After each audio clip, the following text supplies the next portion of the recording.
Hi everyone, Natasha here again. Thank you again for your patience. It looks like we are set. So we're going to kick things off and welcome to today's discussion. So my name is Natasha, and as I mentioned, I am working jointly for both the POLIS project and for the Center for Indigenous Environmental Resources, and I am happy to serve as your moderator for today's discussion. I wanted to say a thank you to our various partners and supporters. We couldn't carry out this series without their support. They're listed on this slide, and I wanted to say a big thank you to all of you for making their core support available to this series.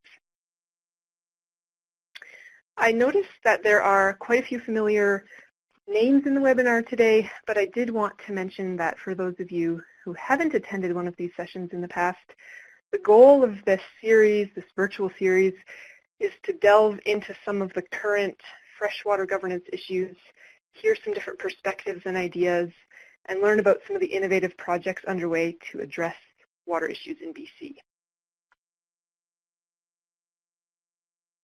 I'll mention a few things before we begin. Hopefully we don't have any more technical issues. But in terms of housekeeping, you'll notice that I have a blanket mute on the room, so that's in order to avoid distractions, people sneezing and munching on toast or whatever in the background. So to deal with the chat, we'll use the chat box, and you've already been using that. During the question and answer period, we will use the chat box. I'll read out the questions as they come in, and the speakers will be able to address them. I wanted to just say about this webinar that today our focus is going to be looking at energy and resource development issues and looking at those issues through a water lens. We'll consider some of the priorities in BC around compliance and enforcement in the energy sector, and we'll look at these issues in hopefully a fresh way. I see that we're again having the slides act up a little bit here, but I'll just move ahead. Oh, there they are, and introduce our speakers for today. I'm really excited about our lineup here today. So our first speaker is Ben Parfit, and Ben works for the Canadian Centre for Policy Alternatives, and he's going to start us off today. He's going to set the stage by sharing some of his recent work around regulatory and governance gaps in the energy sector. And Ben uses the skills that he's in his current position that he gained in his career as an investigative journalist. He's also the author of 2 books on forestry, and he devotes much of his policy research to natural resources and especially water energy issues. And he is actually joining us from Victoria, where he lives. He popped into the POLIS headquarters at the University of Victoria, so that's where he's joining us today. Second, we're going to hear from Dr. Gilles Wendling, who has nearly 30 years experience in hydrogeology consulting, and he's been involved in over 1,000 projects, and much of this focuses on aquifer and surface groundwater interactions.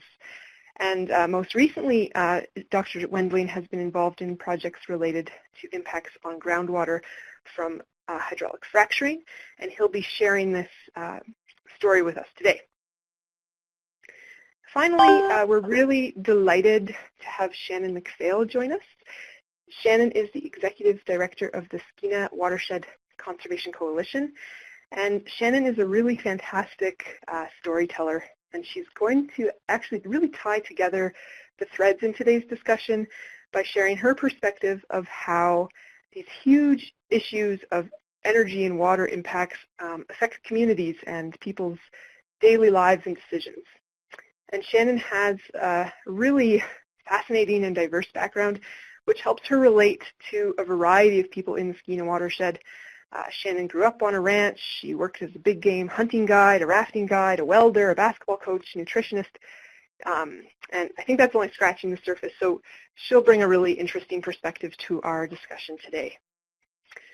I don't want to do too much more talking here, so I will hand it off to Ben, our first speaker, And then you'll just need to press *6 to unmute yourself, and you may also need to unmute yourself on your phone line if you've used that option as well. So thank you to all our speakers, and looking forward to the discussion.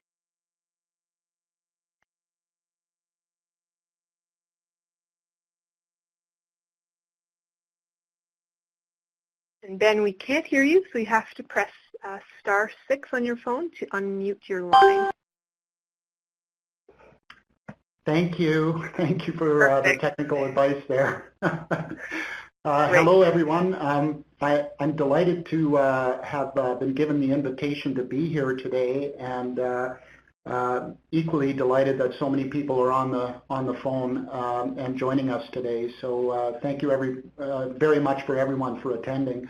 So I want to talk today a little bit about a problem that came to my attention in late March, and that I first reported out on in early May, which I hope will set the context for a broader discussion and for the subsequent presentations, which is all around the issue of cumulative impacts and whether or not we can have confidence that we're keeping good track of how our water resources are being used, and whether or not we have adequate monitoring and enforcement of the current rules.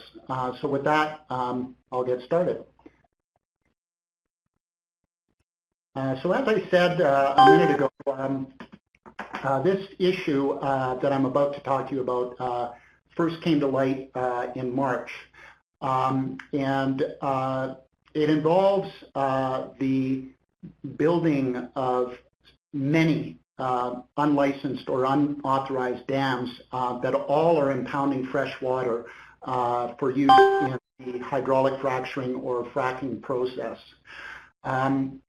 In April, when I went up to the Peace River region to have a look at where these structures might be, I came across this particular structure, which is in the picture before you, and which was a relatively short helicopter ride to the north and west of the Charlie Lake area.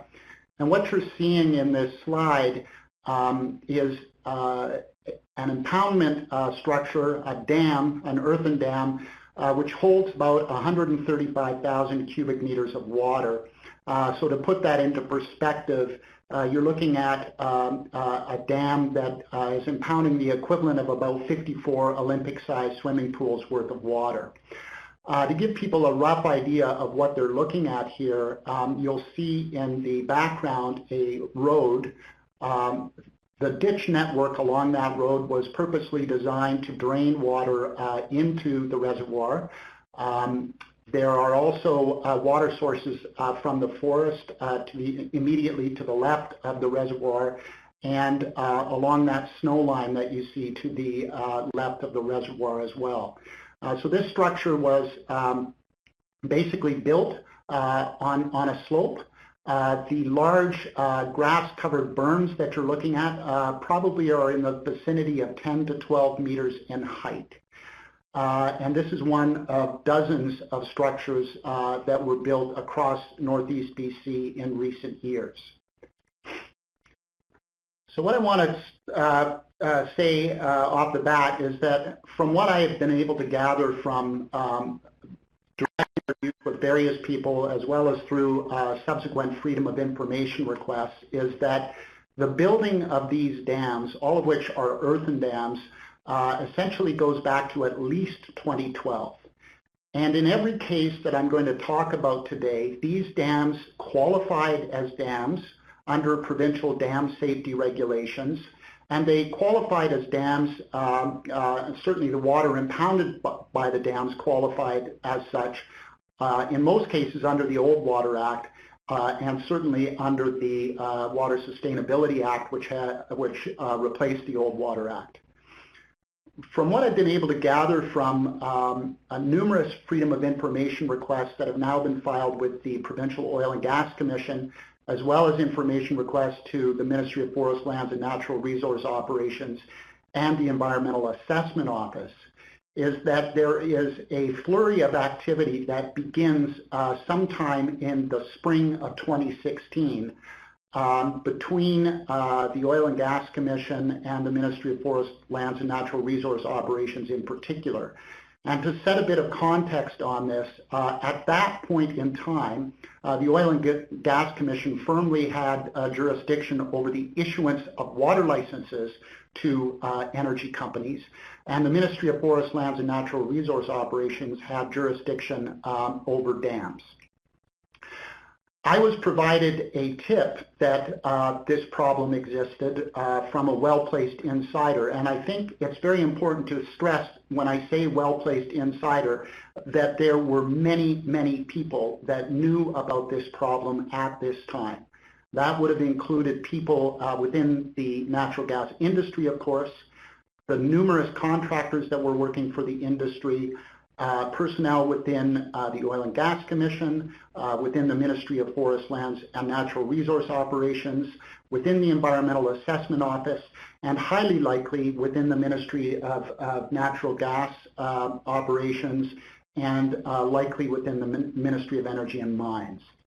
So someone within that broad group approached me and let me know that there was a problem out there, and at that point I started to investigate.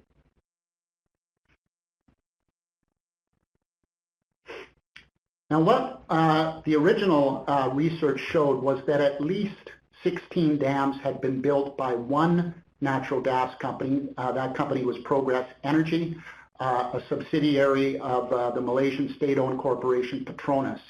But in subsequent Freedom of Information requests made, I now can state with confidence that there are at least 57 of these large earthen structures on Crown lands, all of which were built without the essential authorizations first being obtained. And I think the two key authorizations here that we need to focus on are water licenses and some certificate from provincial dam safety officers that would have allowed the dams to proceed to construction. We also know now from the FOI record that there are numerous such unlicensed facilities on private lands, including, very importantly, lands within the Provincial Agricultural Land Reserve. And what all of this means is that considerably after the fact, it is going to fall to the Oil and Gas Commission to retroactively review and approve water licenses at all of these facilities. And to show you the scale of the problem that we're dealing with here, on a single day late last year, December 23rd, Progress Energy applied for 13 water licenses on a single day. And to highlight the importance of this, every single one of those applications had to do or related to a dam that had already been built. So we're going to be going through a prolonged process now of retroactively having these water licenses reviewed, and very importantly, we're going to have each one of those structures reviewed to determine whether or not they were built to proper engineering standards. So I want to give people a visual sense of what we're dealing with here, or more of a visual sense. So I want to start off with this slide here, which is an example of a dam facility that is built on private land, in this case agricultural land. This particular facility is owned by an entity called Swamp Donkey Oilfield Services. It is a short distance to the south of the Peace River, just essentially up on top of the bench after you take the long drive up the hill from the Taylor Bridge. And what you see here is a dam that obviously was built some time ago, and that's indicated by the grass on the dam's walls or berms. If you look to the right side of the picture, there is a stream there that water was diverted from into this facility. And what cannot be seen in this particular photo is a large number of water tanks that are just off the top edge of the image. Swamp Donkey has a subsidiary called Old Faithful Water Incorporated. And from what I have been able to gather, as early as 2013, this company was advertising water for sale. And I think it's important to note what was said on this company's website. They note, quote, "Our sites offer all-season access to fresh water for industrial water hauling. Each site features clean, gravelled load facilities with 4 cubic meters per minute pumps, effectively filling an average tank, that would be a tank in a truck, in roughly 8 minutes, without the hassle of hauling hoses over berms, through mud, or breaking ice to access the water. Our facilities also offer ample space to maneuver, featuring pull-through and wide radius turning lanes, and access is paved from highways and county-maintained gravel roads. When it comes to easy water, we have it for you." So that's what the company was advertising as of 2013. We know that sometime after that, this particular dam, or the dam in the previous slide, was built to divert water out of the nearby 6 Mile Creek, and that all of that dam building and diversion activity took place without the requisite approvals being granted and without any plans to build this dam being vetted by provincial authorities. We now also know through information request to the Ministry of Forest Lands and Natural Resource Operations that this dam received a conditional water license approval well after the fact, granting the company access to 150,000 cubic meters of water per year. And the really interesting thing about this particular license approval, which is on private land, is that as far as I can tell from the water license record in the province, it is the first water license ever issued in the province's history where the expressed use for the water is water sales. So I want to also give a bit of context here so that people can understand just what we're dealing with.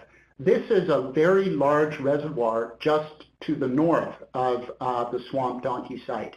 I do not know at this point whether this reservoir is on private land, but I suspect it is.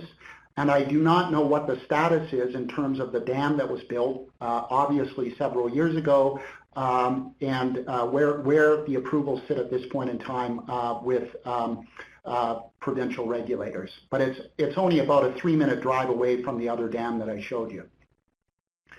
Running along the Alaska Highway, just to the west of these dams, I discovered a massive 10-inch highly pressurized water line that paralleled the Alaska Highway and that cut underneath the highway, zigzagging between different ditches for miles. This particular pipeline, I now understand, is taking water from the distant Peace River under, as I said, high pressure to a water tank facility. So I just want to give people this context to understand that there's a lot going on in terms of the natural gas industry trying to access water from multiple sources. Now, having given you that example about private land, I want to turn to an example from Crown land. And this is a particularly controversial example that I'm going to give you. It is Progress Energy's Lily Dam. You will see in the top of this slide a dip in the landscape. That is the Sikanee River that is cutting through the landscape. This particular dam is located, of course, uphill from the river in a fairly remote area, but relatively accessible from the Alaska Highway at about the 156 mile point on the Alaska Highway. I want to stress that what we're dealing with here is a dam and not a pit. So you are seeing the word pit here, and I will talk more about the significance of the word pit later on, but I think it's significant to underscore that this is a dam with a very, very large berm that tops out at almost 23 meters in height, which makes it the equivalent in height of a 7-story apartment building. To distinguish between a dam and a pit, I'm showing you this picture of a very large burrow pit along a road network in the Farrell Creek area nearby Hudson's Hope. You can see very clearly in this slide that there's a truck moving along to the left at basically surface level. So this is a very large water impoundment or storage structure, but it's a structure that is below ground. So to return to the Lily Dam for a minute, just to give people an indication, this is a dam whose reservoir is filled from multiple sources, including ephemeral streams and including water moving into the facility from a ditch network and from other sources.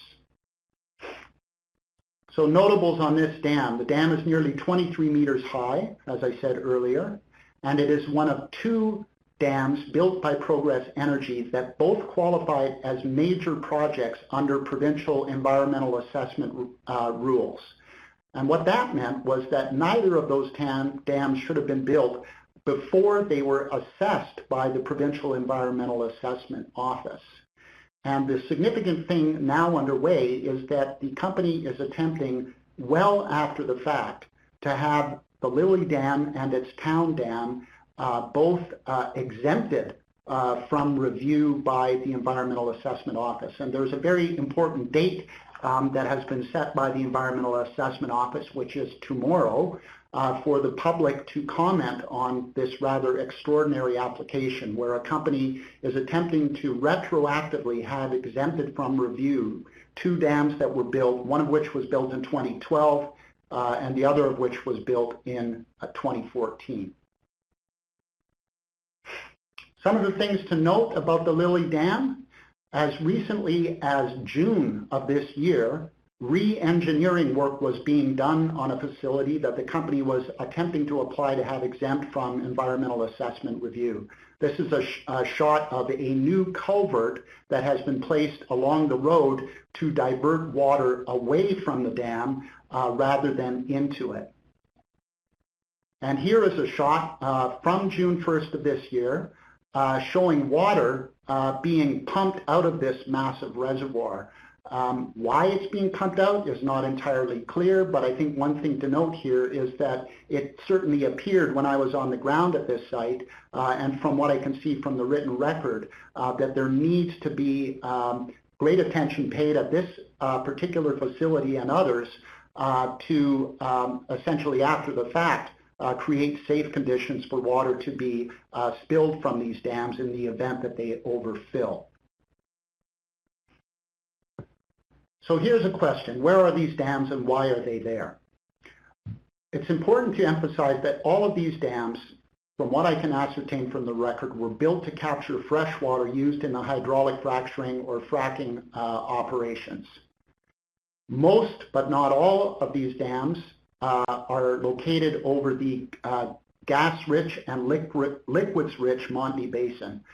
The dams are purpose-built to be near where fracking operations occur. And I think that that's very important for people to understand, because there is considerable concern, as I will talk about in a minute, about how dam infrastructure may be vulnerable to breaking apart in the event of earthquakes. All of this is taking place in the context of accelerating water usage to coax maximum gas liquids and conventional gas from the ground. Just how much water are we talking about? How much are these companies using in their fracking operations? So here we have a shot of an Olympic swimming pool. An Olympic swimming pool on average holds 2,500 cubic meters of water. Progress Energy 2 years ago, as some of you may know, triggered what is the largest known induced earthquake in a natural gas fracking operation. That was a 4.6 magnitude earthquake at a Progress Energy frac job. At that particular frac job, 160,000 cubic meters of water, or 64 Olympic swimming pools worth of water, was pressure pumped underground. And there is solid academic research on that particular fracking operation to show that the strength of that earthquake was likely related to the very high volume of water that was being pumped underground. We now know through recent work that has been done under contract to the Ministry of Forest, Lands and Natural Resource Operations, but that has yet to be publicly released, that there are apparently nearly 8,000 constructed water bodies in northeast BC, and that at least 2,500 of those constructed water bodies, including dams, are linked to oil and gas industry activity. How did this happen? Well, what appears to be the case is that companies applied under the Land Act to use Crown lands for purposes of storing water. The Oil and Gas Commission subsequently authorized water storage approvals. What were First Nations told about this? Because I think this is a very important point. It appears from the written record that what First Nations were told prior to these authorizations being granted was that companies were applying for water storage sites or pits on Crown land. In some of the documents that I have reviewed that were referred to First Nations, I can never find the word dam. Instead, what I find are words like storage sites or pits. It appears that the Oil and Gas Commission, for whatever reasons, didn't ask questions or comprehend in some cases that what was being proposed were dams. And it also appears from the record that provincial dam safety officials who should have been notified that these structures were being built were not notified either by the companies or the Oil and Gas Commission. So I think it's important to say that we've been here before and that there are problems that have been noted in other sectors that I think apply equally to what has happened in this particular story that I've been telling you. I want to just jump back for 1 second and talk about the compliance and enforcement role of the Oil and Gas Commission. Clearly, there are a number of different pieces of provincial legislation and regulations that could have resulted in compliance and enforcement personnel with the Oil and Gas Commission issuing fines or leveling charges, and that didn't happen. The troubling thing is that there's really 3 scenarios that probably are in play here. Either compliance and enforcement staff with the Provincial Oil and Gas Commission, which regulates industry activities, knew that these large structures were being built, were unaware that these large structures were being built, or they knew that they were being built, but they did not consider them dams, or they knew that they were being built and that they qualified as dams, but they did nothing about it. And I would say that none of these scenarios ought to inspire public confidence that our shared water resources are being adequately protected. So to jump ahead now to the Auditor General for the province, in 2016, as many of us will know, the Auditor General issued a report on mining and compliance and enforcement activities within the mining sector.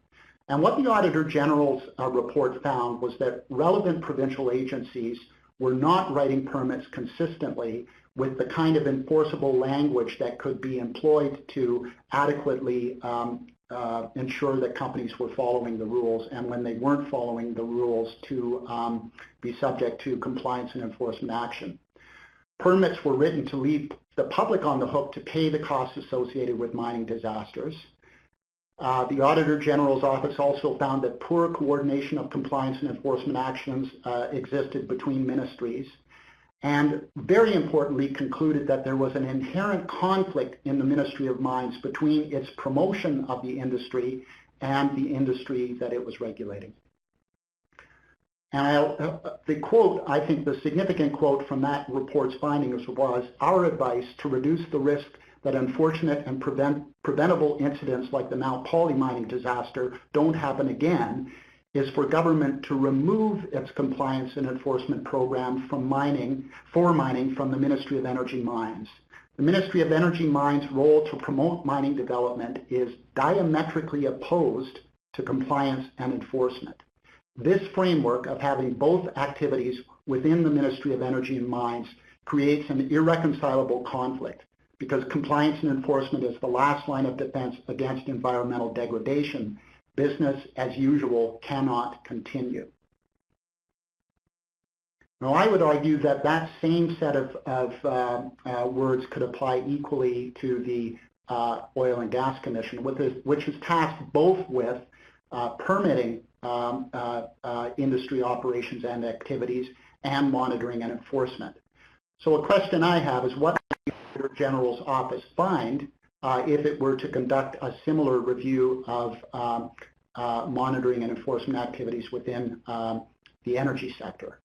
And I believe, based on some documents that I now have before me, that such a review would find that there's been an absence of rigorous monitoring and enforcement of violations of the Water Act, that there's potential for significant undisclosed groundwater contamination that the Oil and Gas Commission knows about or ought to know about, and that there's been consistent failure to protect endangered species, that there are problems at abandoned sites, and that there is an evident failure to clamp down on methane emissions, as recently reported by the David Suzuki Foundation. So all of this gets to the issue of cumulative impacts, which I believe Gilles will be talking about at some length. So I'm not going to dwell on it too much, but I am going to say that it is very clear that the energy sector has a significant impact on the landscape, and that we have seen in the past year record levels of gas being produced in the province, and there's every reason to believe that that gas production is going to continue and that there's going to be further impacts on land and water resources. So I'd like to close just by talking very briefly about a bit of work that I've done which focuses on First Nations and water resources and on the need to change the current system that we have in place for informing First Nations about what is going on their lands and empowering them to be involved in a meaningful way in pre-development planning. So this is a report that that I authored and that the CCPA issued this summer, and it looks at fracking First Nations and water. And I'd just like to leave you with a few recommendations that came out of that report. I think it's fair to say that when you talk to people in First Nations in the Northeast, they will often say that what they experience is essentially a death by 1,000 cuts. It's one resource development application after another being referred to lands offices, with none of those applications or referrals being presented in the broader context of what is going on in the land base. So this report advocates that we need to take a new change in direction, and some of the main recommendations are that we move to a co-management regime. We offer up examples of effective co-management involving First Nations and the provincial government in the forest sector. That we need to look at establishing maximum allowable extraction limits on natural gas on a watershed by watershed basis, which would have a tremendous positive impact on how we go about managing our shared water resources. Also, that we need to establish drill-free and frack-free zones in the Northeast, and we note that there are parallels to this in the forest sector on the central coast of British Columbia.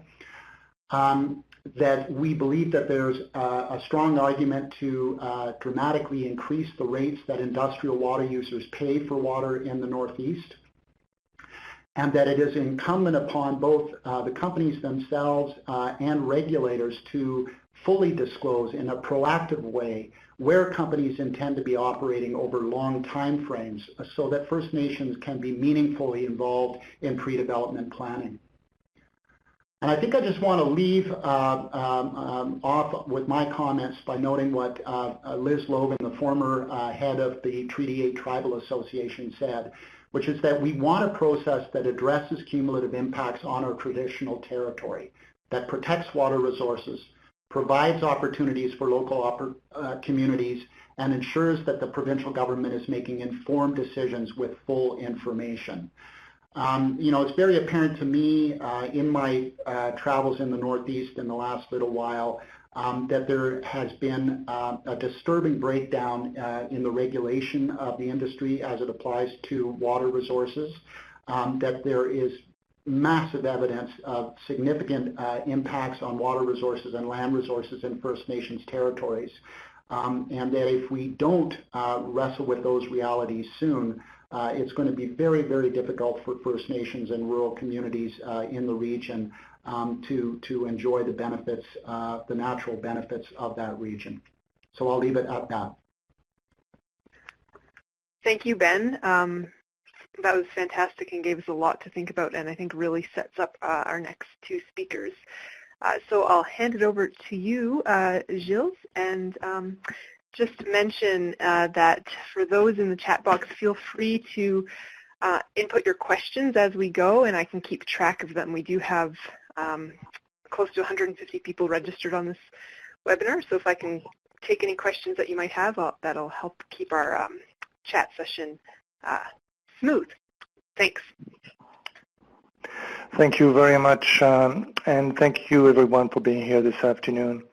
Due to time limitation, I go straight to my slide and the information I would like to share with you. So I'm going to focus on hydraulic fracturing and water. So let's have a series of slides that illustrates how wells have been drilled over time. So I have a map that shows the boundary of the Peace River Regional District. On the central portion of that map, you have the Williamston Reservoir with the Peace River crossing the slide to the right. So you can see in 1970, as indicated by my yellow dots, the location of oil and gas wells. In the 80s, in the 90s, in the 2000, and 2014. So you can see the density of the wells. We have over 24,000 wells now present in the region. So each dot represented a representation of the wellhead. But what about the actual footprint of the fracked zone? So this is a little cartoon that shows ground surface, and then you have wells that are drilled vertically until they hit the target zone, and then you have a horizontal section which is drilled that can extend up to 3 kilometers and more, and they create a blanket in the target zone to render the target zone permeable. So you have millions of microfractures that are created in order to make that zone permeable. And also sand is injected in the fractures so that the fractures don't open for a short period of time but stay open. So we are permanently modifying the subsurface through fracking operations. So now let's look at the actual footprint of the length of the fracked wells. So you'll see a little red length. So there are just a few that were present into year 2000, 2004, 2008, and this is the situation in 2014. So this is the actual disturbance of the subsurface through fracking at typically depth of 2 to 3 kilometers. So in 2014, we were given the mandate to come up with a picture of how with this fracking and oil and gas related operations, how are they impacting the water, both at surface and the subsurface. And if you would have gone to the IMAP BC in 2014, this is the locations of the mapped aquifers. Indicated in yellow, green, and yellow. And you can see that only very few aquifers have been characterized. It's not because they are not there, it's because they have not been mapped. There are aquifers everywhere. So it was extremely important to start getting a map of what's the situation with surface water and groundwater quality. Why do we need to do that? Because when you drill a well, you create a hole that goes through various zones. Each of these zones will contain fluid, either gas or liquid, or both. And as you go deeper, the quality of the liquids degrade. You will have fresh water typically to 300, 400, 500 meters, and below that, the water gets saline. And also, it will be under high pressure. So the wells have a high risk when they degrade, and if they degrade over time due to loss of well integrity, wellbore integrity, then they can become a pathway, as indicated by this little sketch here. So you have the red arrows which show that gas, but it can also be liquids, could migrate through the layers toward the well, and the well has the risk of providing pathways that will give a chance to those gases of liquids to then discharge in an uncontrolled and unmeasured way in the upper zones, and that will discharge to the aquifers, and that will discharge to the atmosphere for gases. So we want to know if such a modification of the water quality is being observed. For that, we had access to over 12,000 surface water samples and over 1,000 groundwater samples. So we cleaned, compiled, sorted, formatted all that information. And first we said, okay, what are the parameters that exceed guidelines? So we were able to generate many graphs, such as this one, which shows you have along the x-axis all the parameters that have been observed as exceeding one of the many parameters that legislate water quality. On this graph, I'm just focusing of exceedance to aquatic life standards, drinking water standards, irrigation standards, and livestock. So the dark blue represent parameters for which drinking water standards are exceeded. So on the left you have aluminum, on the far right you have total coliforms and fecal coliforms, and in between you have other parameters. And you can see, for example, that mercury, over 20% of the samples analyzed for surface water have mercury above the drinking water standards. Selenium, over 10% of all the samples exceed. So this is a picture that very quickly provides a situation at which parameters are exceeding and by how much. We also generated many maps in order to visualize the results, because when you deal with so many samples, so many results, it's complex and it's hard to actually visualize the results. So we have generated many maps. And this is one of them that shows groundwater quality. And this is for sulfate. And the red dots indicate that 75 to 100% of the samples collected at these locations do exceed the guidelines, and we were referring to drinking water for that slide. I want to share with you that the report and all the maps that I am presenting are publicly available. They are on the PRD website, and they are also on the GW Solutions website. And I will be happy to give you a copy of the report if you ask that to me.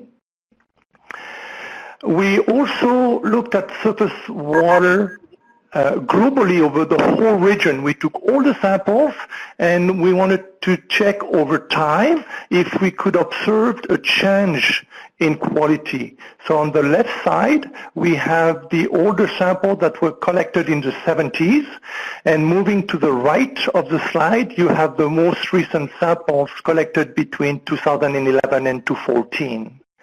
And the graph shows the major ions and cations present in the water. So the positive ions and the negative ions.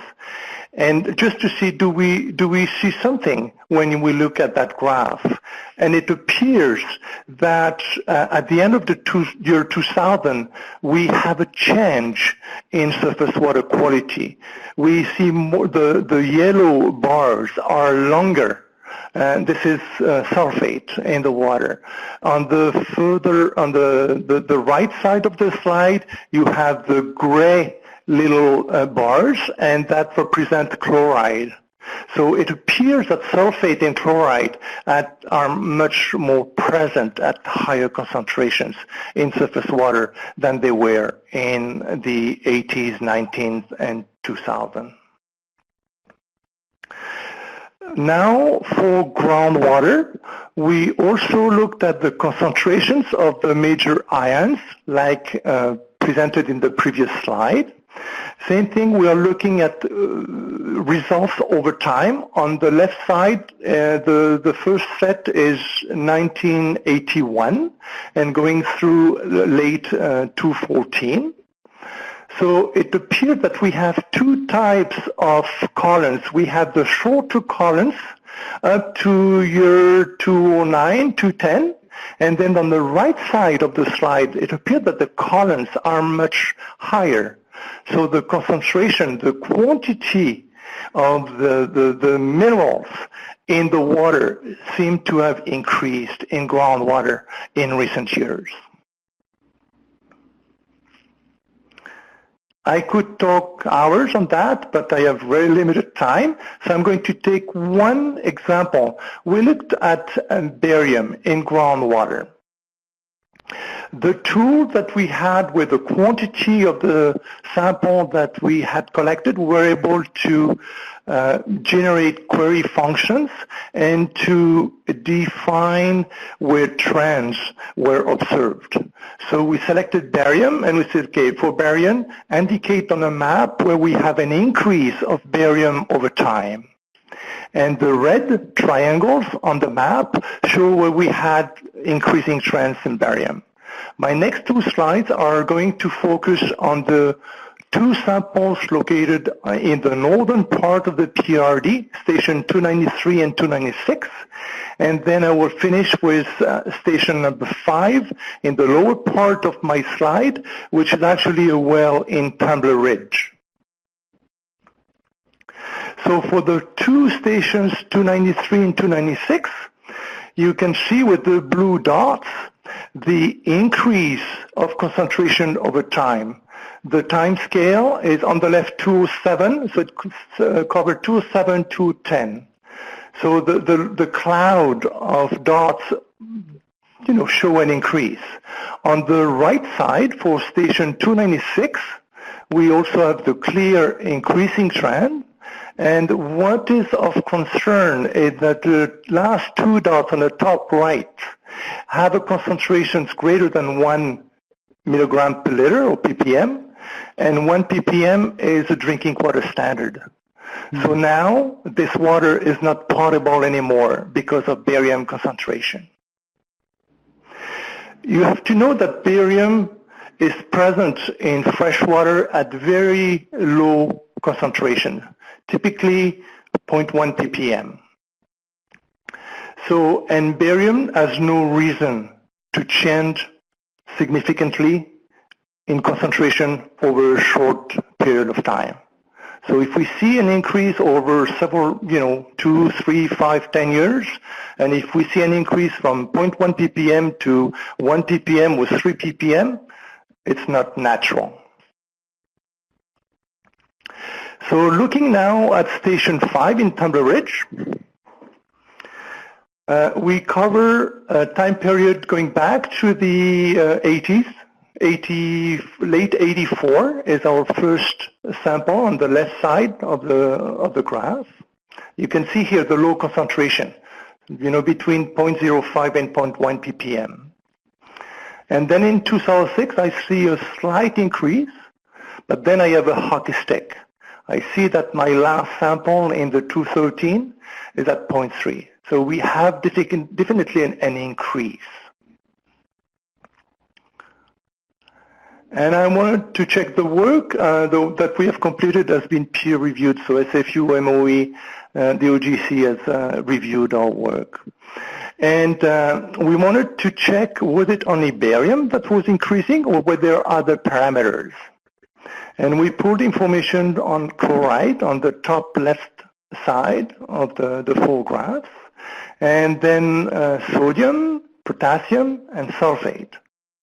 It's very interesting to see the shape of the trends in chloride and sulfate, where we have a significant increase over the last few years.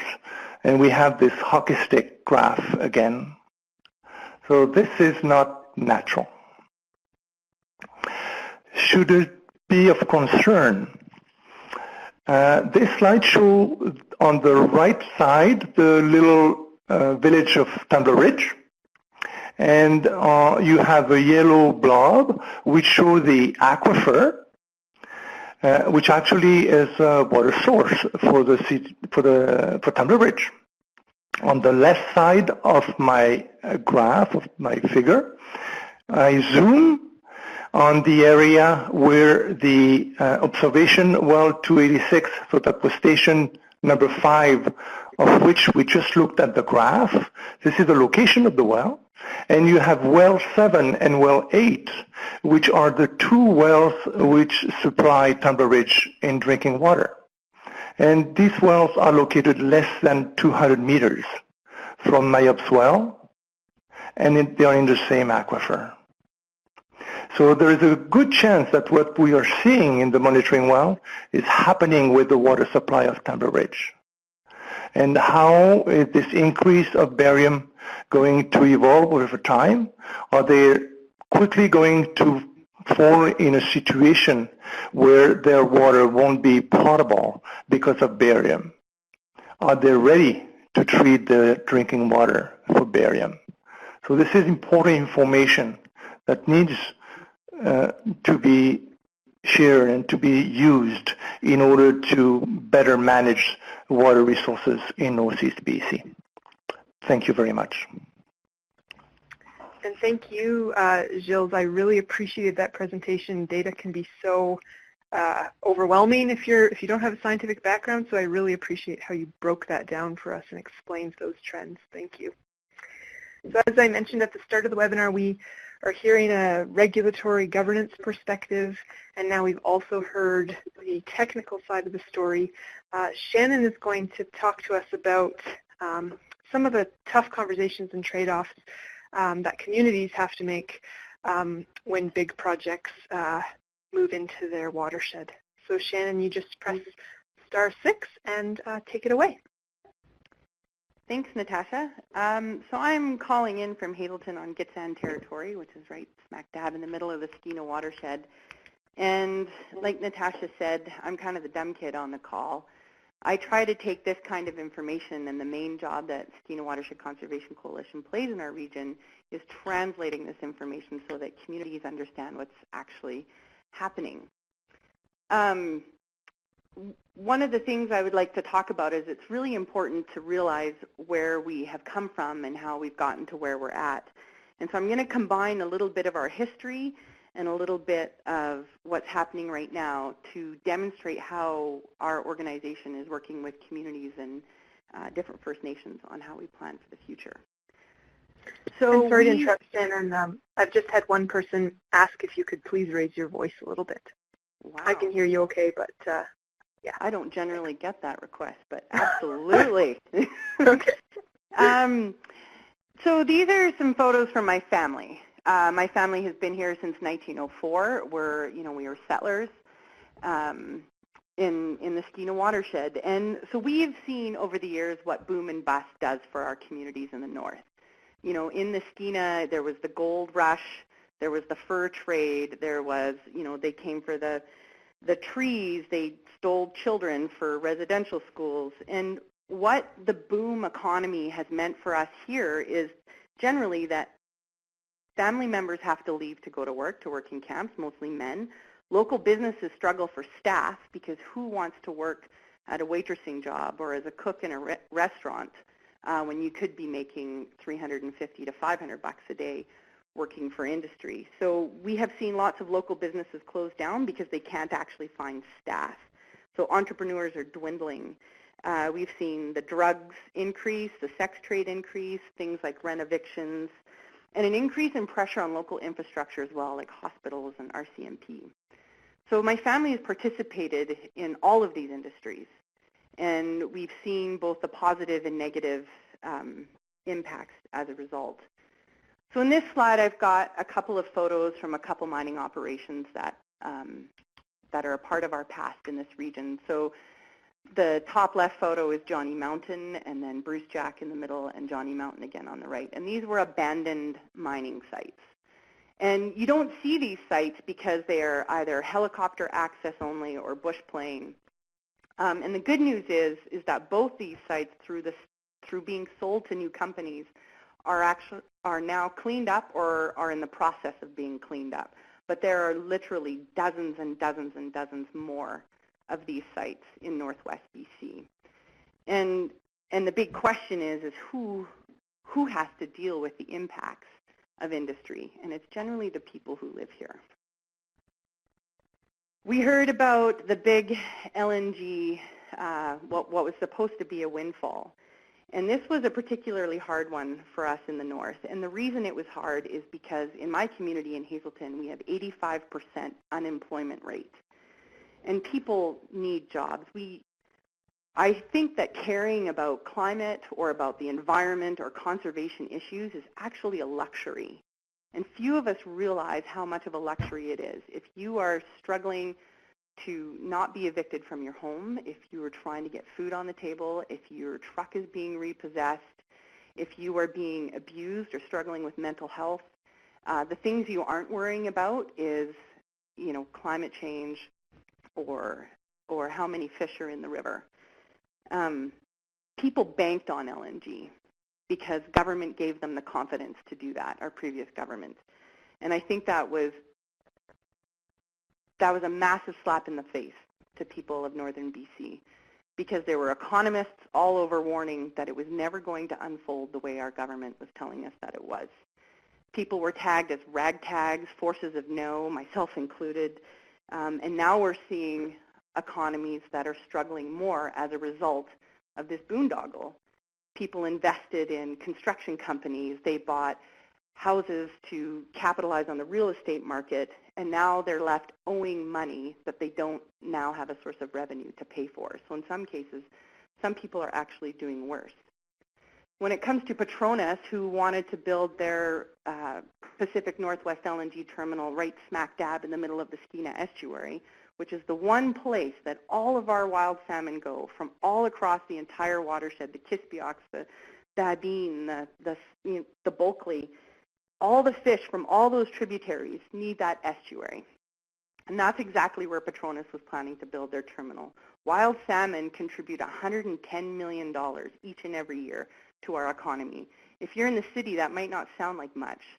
But when you have 65,000 people-ish in a watershed, $110 million that all goes to our local economy is a really big deal. People came out of the woodwork to try to deal with this project. Some took a really reasonable approach, saying we'll support your project if you move the location. Let's make sure all the pipelines go down one corridor instead of, when you looked at the maps, it sort of looked like spaghetti thrown at the wall for where pipelines would be placed. And people really didn't want to see that project happen in that place. So as a result of bringing forth very reasonable concerns, they were labeled as ragtag forces of no. But some people said yes, and they said yes not because they wanted LNG and not because they wanted pipelines in their backyard. They said yes because they were tired of being impoverished, and finally government and industry were talking about making them partners. And that is something that we should be doing, absolutely. But I just want to make it clear that people were not signing agreements because they wanted LNG or pipelines. They were signing agreements because they were tired of being impoverished and they wanted their chance at economic prosperity. So what we're doing is looking at other ways to achieve that. One of the issues we have growing up here is we have this living memory And we hear it from our aunts and our uncles and our grandparents and our great-grandparents. And maybe they're telling stories that they heard from their grandparents. We inherently know that we're losing our wildlife and that we're losing our salmon. We have years where the data shows that we have a big upswing in salmon, and people always want to focus on those years. Well, what about back in '08 when the salmon, when the numbers were off the charts? You can't look at individual sort of natural variances. You have to look at the trend data. And the trend says that our salmon and our different mammals are decreasing significantly. The World Wildlife Fund just came out with a report that says our declines are, they're in kind of a free fall. And we need to deal with that. And the reason we need to deal with that in the north is because there's such a big part of our economy. Guide outfitting is a $28 million industry just in the Skeena. Wild mushrooms in the lower Skeena is $21 million. Tourism in northern BC is a $1 billion industry. These are the economies that have supported us through all these booms and busts. If you look at our snowpack, that's the chart on the top left. You look, the dark blue line is this year's snowpack. The green line is last year. We are at historical lows. The average is that line right in the middle. That's where we should be at, and that's not where we're at. If you look at the bottom, that's water levels on the Skeena River, which is measured in this little community called Usk. And what's interesting when you compare these two graphs is that normally the Skeena has been a snowmelt dependent river. Our water levels are almost directly related to snowmelt and sometimes rain events, but not very often. And what the graph on the right demonstrates, you can see the spikes that go up and down there. Those are abnormal spikes. We're all of a sudden getting flood events that aren't related to snow. We had a historically low snowpack, and yet I live right on the Skeena River, so I watch the water level every day, and so do other people who live in Hazelton. And we saw the river with one of the lowest snowpacks in history lapping right at the tips of our banks. And somebody joked like, wow, this climate change thing, we might see all of Hazelton end up in Haida Gwaii with what's happening with floods. My insurance on my home stopped carrying flood insurance. I had to seek elsewhere. It doubled the price of home insurance. So climate change is most certainly having one heck of an impact on us here in the Skeena watershed. And the Skeena, by the way, is one of the top 10 rivers that scientists are arguing will be the most resilient to climate change in the world. And this is what resiliency looks like. So I can't imagine in other watersheds what it looks like to not be resilient. So what do? We try to create reports that recognize what people inherently know, what people see and witness here every year. They know the moose and the caribou populations are declining. They know the salmon runs are a lot less than they used to be. We had a fishery closure this year because the numbers were pretty low. So we look at some of the government policies that exist. Maybe some of them haven't been implemented. So this is one of the reports we wrote several years ago of, when you look at climate change, rather than argue about what's causing it, and rather than, debating carbon tax pros and cons back and forth, what are we actually going to do about it? How are we going to adapt? And what are we going to do to adapt? We know we have to take an approach where a cautionary approach when we're looking at development, because one of the things we're not looking at is in 10, 20, 30 years from now, how will that development cumulatively affect all the other things that are happening, including climate change? This is a hard conversation because there's no more natural variance there is no more baseline data. And there's no more baseline data because climate change is throwing it out of the water. Those water charts, the degradation of different populations of, animals that we use for food, wild animals that we use for food. There's no more baseline data because climate change has sort of eradicated it. It's blown it off the charts. So we had to get a little radical ourselves. That's me on the right in the plaid, of course. And on the left is Lucy Sager. Lucy Sager is the woman who organized pro-LNG truck rallies in Terrace. And we got into a pretty good debate on Facebook. But we're both from the north, and we both care, and we both have a ton of support behind us. So we met for coffee, and we said, we're never going to agree on LNG. There's no point in us trying to convince each other. You're still going to fight for it. I'm still going to fight against it. But there are a lot of different economic development ideas that we could both get behind. Economic development that salmon can live with, that we'd both be proud of. And so that's what we're doing. Northerners know best, I think, about how to make a better north for us. We're not waiting for government to lead or to bring us together. Living in the north and surviving in the north and thriving in the north is all about relationships.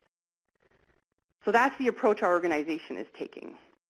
Is how do we build the type of economy that we can be really proud of? The Skeena is a complex of people driven by passion and not by organizations or by government. We're just locals who get together to defend our homes and families, and we know that we are the ones who are left to live with whatever types of decisions are made when it comes to development, positive or negative. Oh, and our graphics. It's not showing up, so I'll just skip that one. One of the things we're looking at is implementing the wild salmon policy, but we need a lot of data to do that. And the wild salmon policy is something that the federal government or Department of Fisheries and Ocean came up with years ago, but it has yet to be implemented. And so we're working on some projects throughout the watershed to do just that. We're working on something called the restoration economy. What type of economy actually enhances our lands and water? You know, how can we work to build more of those? Our Youth on Water program, where we take local kids all across the watershed. We have 9 programs now, all the way from Terrace to Houston. And those kids spend 5 days on the river learning how to be raft guides. So we're connecting them to land. We're teaching them about conservation issues and watershed function and integrity. And then we also give them job skills. We actually have a shortage of raft guides in the region. So we're trying to work on it by connecting to land and empowering youth. Other things we do is we support things like the revenue sharing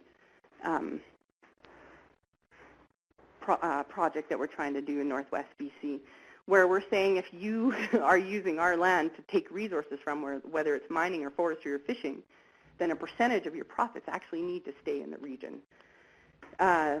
Youth raising money to become pilots. There's a massive shortage of pilots across Canada. I think there's 6,000 positions. We're looking at the type of energy that, rather than oil and gas, so rather than saying no, we don't just want to oppose something, we want to propose solutions. And when we looked into this, we started an entire wing of our organization called Skeena Energy Solutions. We not only found out that solutions exist, we found out that in most cases they're more economically viable and they're ready to launch right now. The only thing lacking was knowledge about how to make it happen and political will. We think loggers and miners are a big key to our future as well. And sometimes, you know, people might be surprised to hear that, but that's how I grew up. And when LNG was happening in our region, when pipeline right-of-ways are being cut, or camp areas when they wanted to move 1,000-man camps into small communities that had maybe 250 people living in them, you know, we saw logging contractors spray painting their own protest signs saying the type of logging that we're being asked to do and when we're being asked to do it are things that we haven't seen since the 80s. So you had logging contractors literally putting up protest signs on their own logging work that they were hired to do to make LNG happen. When miners call me and tell me about different things happening in the mining industry, you know, it's the people in industry who know how to develop it best with the local community. And this is all based on relationships, which is how we make these good things happen. The visioning in our region, it's been done. And every time we do it, we get the same responses. Everybody wants ecosystems intact. They want to be able to connect to the land in healthy ways. They want jobs at home. They want family and house groups to be culturally sound. We want reconciliation. And we no longer want to hear all about how sustainable this development is. Well, we often feel like sacrifice zones. Well, we're still living with 85% unemployment, regardless of what's happening in the job market. And that's simply because some of our residents aren't employable. They've been pushed to the margins for so long and so hard that there is a lot of work to do before they can even think about becoming employable. 3 hotels built in Terrace during the LNG boom. One isn't finished. the others at 30% capacity. This is the economic reality of what we're living with in the north. What has sustained us is small business, which is 93.9% of our economy. 93.9%. And yet, when you see people talking about jobs and opportunities in our region, what we tend to hear about is big industry. And yet, that isn't what has carried us so far. So I hope this has helped ground a little bit of what we've heard earlier. And I look forward to any of your questions. Thanks.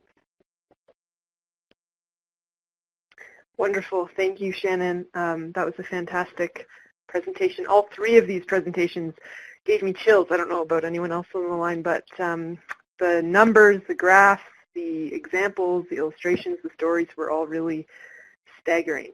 So thank you again to our presenters. And we did start a little late, so we've cut into our time for questions a little bit, unfortunately.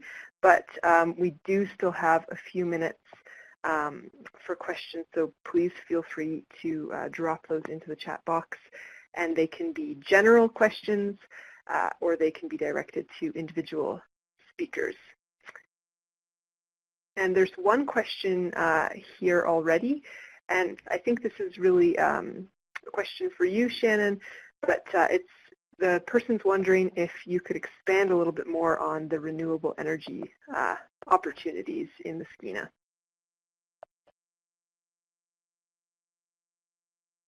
And just a reminder to unmute yourself again.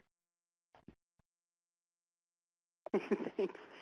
There's a number of initiatives happening. One of the most competitive is biomass, which uses wood waste. So we have a lot of local or small mills. One small mill would generally be enough to power or to heat an entire community. So Brian Larson has this mill up the Kispiox.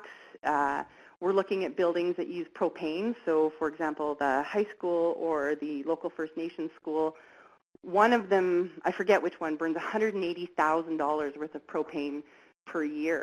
If you were to use biomass to heat that school, their costs would go down to between $15,000 and $30,000 a year, and you would be cleaning up emissions because normally that waste wood gets burnt in slash piles. So that's one of many. We have solar demonstration sites up on buildings. We have earthship-based greenhouses using a mechanism called annualized geosolar to heat them. We have greenhouses on top of the Skeena Bakery in New Hazelton. Plastic, looking at how to convert plastic to oil. There are countless initiatives. Gitniao is building a biomass electricity plant. I mean, people are tired of paying $1,200 hydro bills, so energy is definitely a big question in the north. Thanks, Shannon. And I see a couple names I recognize are typing some questions, so we'll let those folks put those in. While we wait for them to do that, I also wanted to just give Ben and Gilles a chance to kind of reflect now that we've had all three presentations. Ben, do you have any kind of closing words that you'd like to share with us? I'd just like to say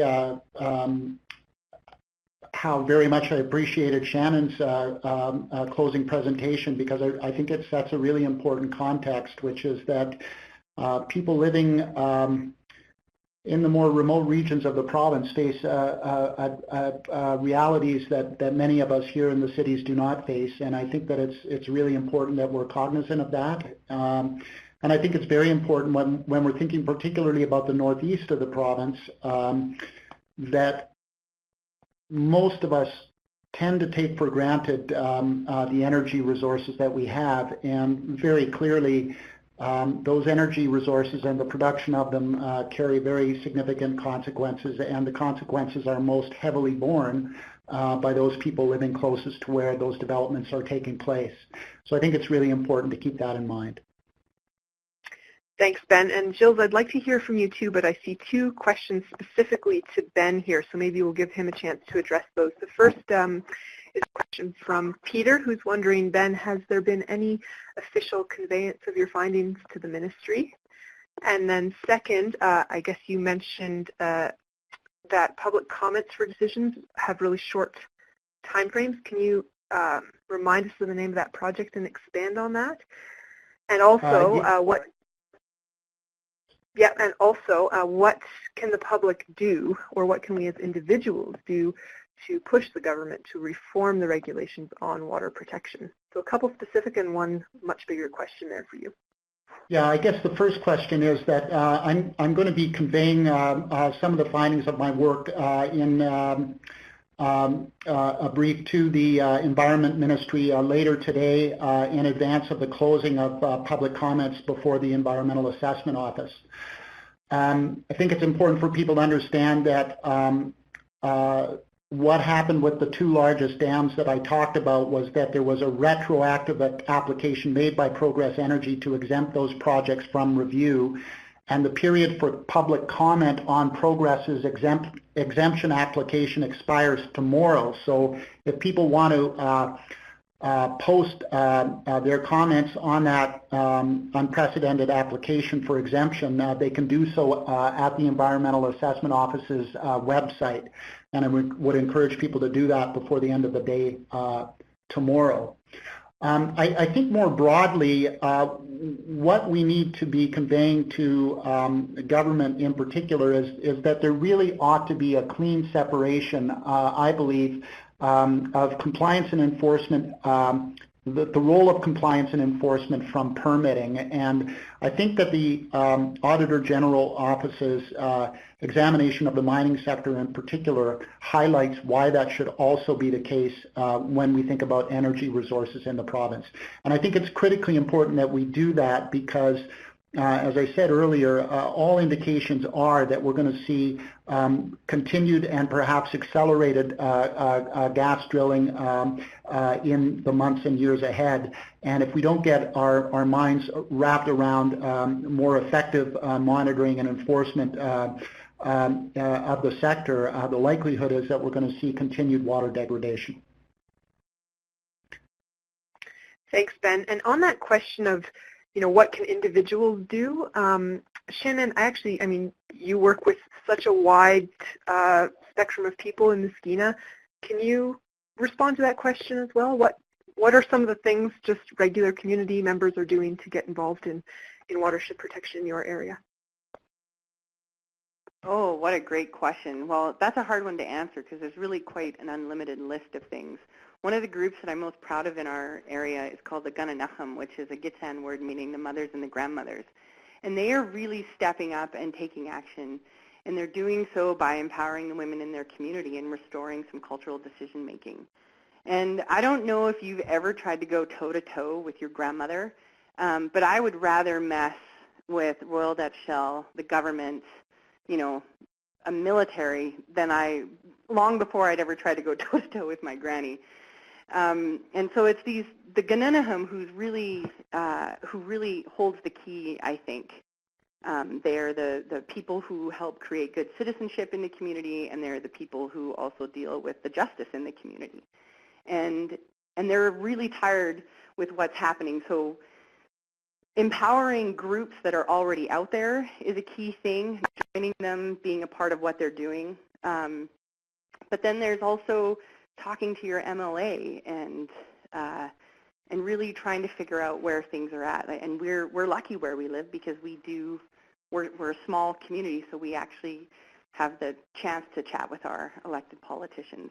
And where you tend to have the most influence is actually at the municipal or regional district level. So people need to hear from you, and oftentimes we can be pretty apathetic or feel like we can't make a difference. But if the North can demonstrate anything, it's that when we actually come together, we're stronger than a government approval of a project. And we've demonstrated that time again with Enbridge, with Shell and the fracking in the headwaters, with Petronas on the coast, with coal mines, fish farms. But we also are a resource extraction region, and we're really good at it. And it's a part of our history, and it's what we do. And I am a firm believer that mining and forestry are a big part of our future. We just need to improve how we do it, and the best knowledge holders tend to be the people in those industries. They know how to do it right, and some of them were a part of doing it right in the past. Thanks, Shannon. So I know that some people have to go, so if you do need to sign off, please feel free to do so. But I would like to give the last word here to Gilles for his closing comments. It's a big responsibility. Thank you. I really appreciated all the information that was shared, and I agree with Shannon that the human dimension is extremely important, and I think we are people who live on the land and people that know the land, and we have to take that into very serious consideration. I also believe that the decisions need to be made based on educated and good information.